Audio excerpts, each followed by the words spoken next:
All right, Peter, you're already working in here. That's good. How you doing? And so you actually do a lot of work in concrete, don't you? We do quite a bit of work in concrete. We do everything from fire pits, bars, outside seating areas, a number of things. Lately, though, we're doing a lot of countertops for the homeowner. Perfect, just what we need. And so how did we start with this countertop?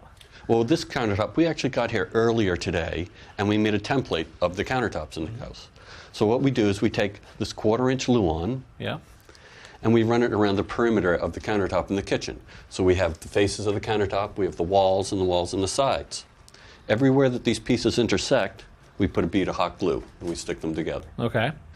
When we're done with that, we label all of it so that we know what things go where. We do this for every section of the countertop in the kitchen. All right, and then we've got one of the sections here, that L-shaped section. This is the template. Right. What's next? Next is we're going to build a form, which is a mold for the concrete to be poured into. We're going to be building it right on top of this melamine here. Okay. Melamine is particle board with a thermofoil face on it. The reason why we use that is because it's smooth and waterproof. All right. Now, these are going to be the sides of our countertop. They're 2 inches thick. We're going to have a 2-inch thick countertop. We ripped these down earlier. And now I'm going to cut these to length.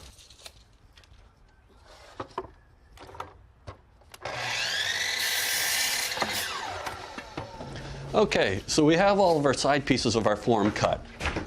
We have our template laying here on the melamine. Now we've taken the template and it's upside down. The reason why we do that is because we want to pour our countertop upside down so that the top surface of the countertop is as smooth as the melamine. Right, okay. Now we'll put the pieces tight to the template and hot glue them together. How long does it take for the glue to set up? The glue sets up in just a couple minutes at all. And this is strong enough to hold back the wet weight of the concrete? Yeah, this will easily hold it back. So if you have several forms to make, can you reuse any of this melamine? We can reuse the sheet, but we can't reuse the sides because it will absorb too much water and distort it. So wherever we have an inside corner, we miter the ends so that there's no exposed particle board. So if you were to take a butt end and put it right in there, that exposed particle board would soak up the wet concrete. That's right. No good. No good at all. So once we put this together, we put a bead of silicone in here to make sure that there's no water getting into that joint. Okay, so the glue's set, so now we can take out the template. Okay, I'll just set this right over here. And I'm going to run a bead of paste wax around the inside edge of the form.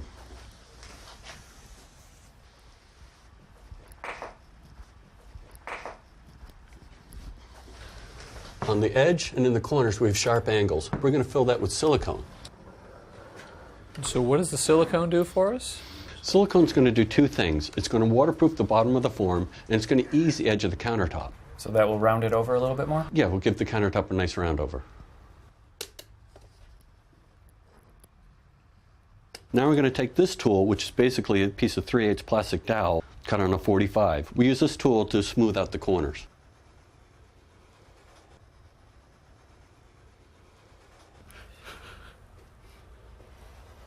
Good, now we just have to wait for the silicone to set up. So you remember that wax that I put on earlier? That's going to allow us to peel the excess silicone right off the form. So you see how easy this is? Comes right off. Do you think you guys can handle the rest of this? I think so. Sure. All right, I'm going to go start mixing the concrete.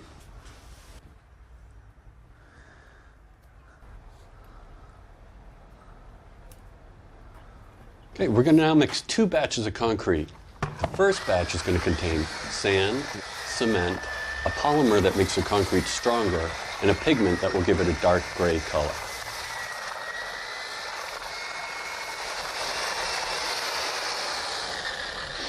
Well, that looks good.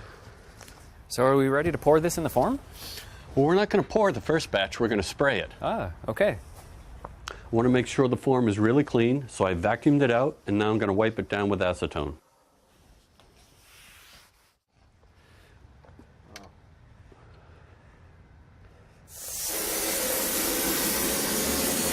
This air sprayer that I'm using puts down a nice 1/4-inch layer of concrete that will give us a nice smooth surface for the countertop.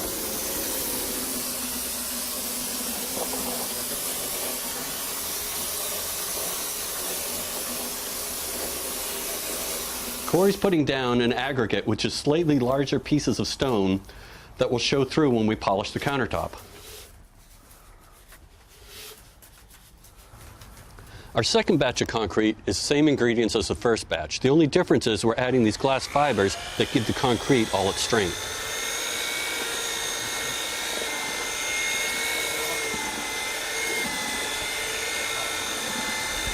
Here you go, Kevin. Thank you. Okay. So what's the technique here? We're going to pour it in, nice and gingerly, just over the piece. Okay. Just spread this right around. Nice thin layer, right over everything. So we're doing this in lifts of 3/8 of an inch. In between each lift, we're going to use these rollers to compact it. Okay, this looks good. What we're doing here with the compactors is we're pushing the air bubbles out of the concrete, so you have a nice dense layer. How much pressure should we apply? Just a light pressure, just like you're painting a wall. Okay, that looks good, guys. And now we're ready for the second lift. Okay, same process? Same process.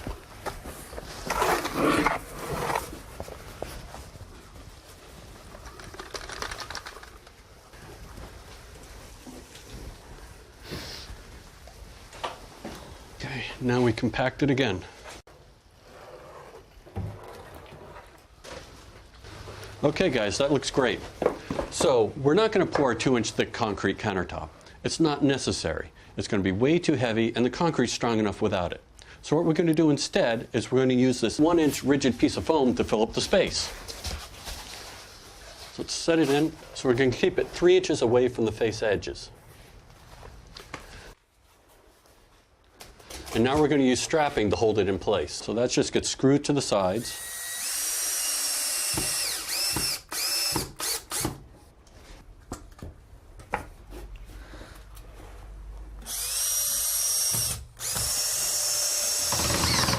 Good, so that will keep the foam from floating up.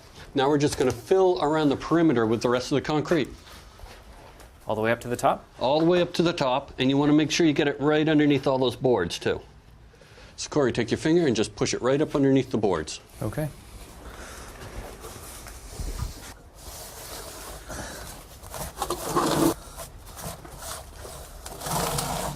So we're going to let it sit for a couple of days to cure, and then we're going to come back and take it out of the form. Okay. Okay.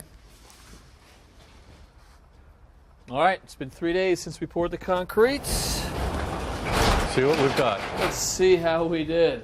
So, Pete, is that what you expected? This is beautiful. This is just what we wanted. Nice and hard, for sure. Okay, just going to pull these right off. Now I'm going to grind the bottom of the countertop to be flush with the forms. I'm going to use this 4-inch grinder with a diamond impregnated cup wheel.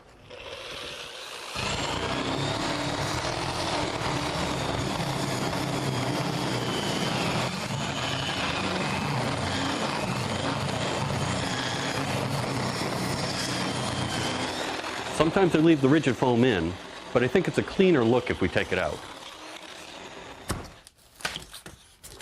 Just going to pry this out, get in underneath it.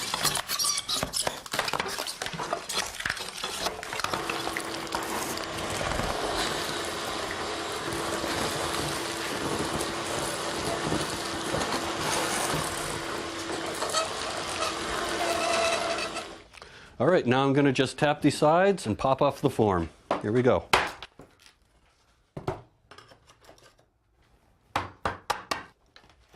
Actually comes off very easily, doesn't it? Yes, it does. Just pops right off.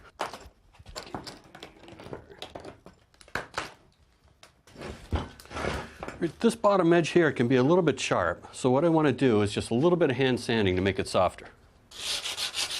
That's good.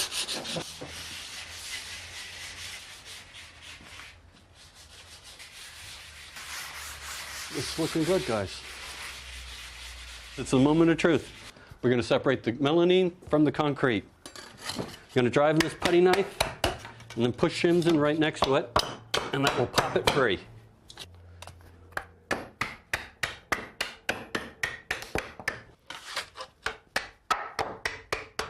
All right, guys, I'm going to lift it up. You're going to push it to me. Here we go. 1, 2, 3. Hold it on its edge. Okay. Okay, ready? Ready. Wow. This looks What do you great, think? Peter. You like it? I do. All right, guys. So you remember when Corey sprinkled that aggregate into the form? Yep. Well, that's right now is buried below the surface here. So I'm going to use a 4-inch wet grinder with a diamond pad on it to reveal it. All right? This grinder uses water. It's a lot faster than dry grinding, and it keeps down all the dust.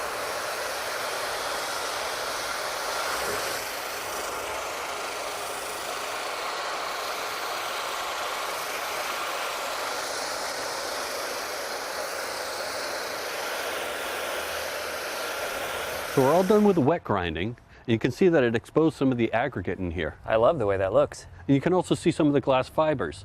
Now, the other thing that the wet grinding did was it exposed these holes in here. These were air bubbles that were in the concrete.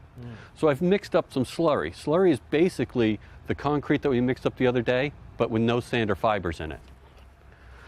So we just put it on here, and you smush it in. Really? So here you go. Okay, Corey, here's a blob for you. Thanks, Kevin. You want to cover the whole surface, even if there's no holes there. Well, it's a lot more hands-on than just ordering up some granite slabs, isn't it, Corey? Yes, but that's all right with me.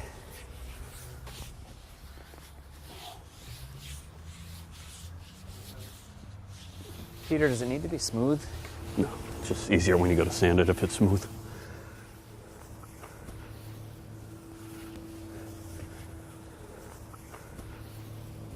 So in the smaller piece here, the slurry's already cured. So we're just going to use a regular random orbit sander with 80 grit sandpaper on it and sand it right off.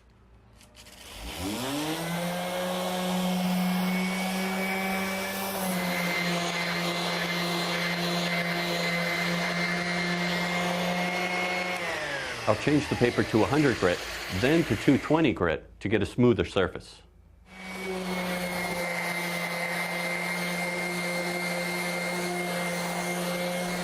Very smooth. So now the surface is ready for sealer. The sealer protects the surface from water and stains. This is a great sealer for homeowners. It's very easy to apply, and you need to do it just about every year. Dries in about 10 minutes. We got to do about 8 coats on this though.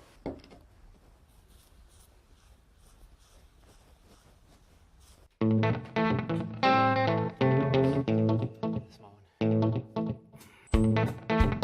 Ready. Push. Ready. Look at that. Nice. Perfect. Looks great. Great, let's get the other 2 pieces.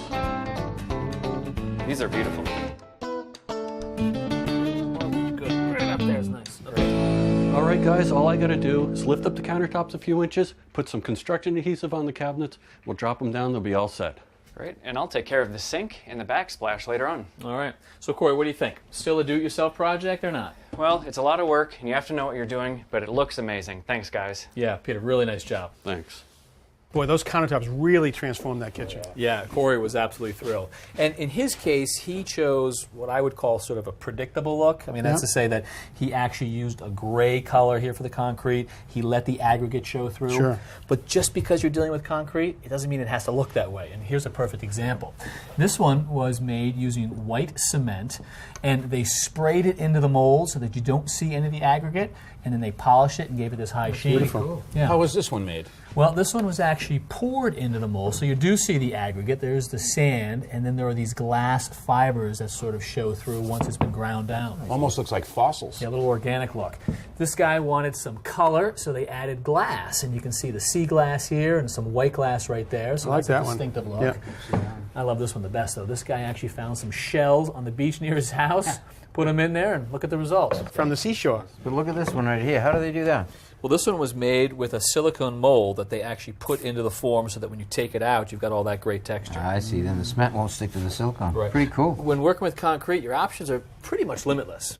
A lot of choices. Yeah. Nice job, Kip. Thanks.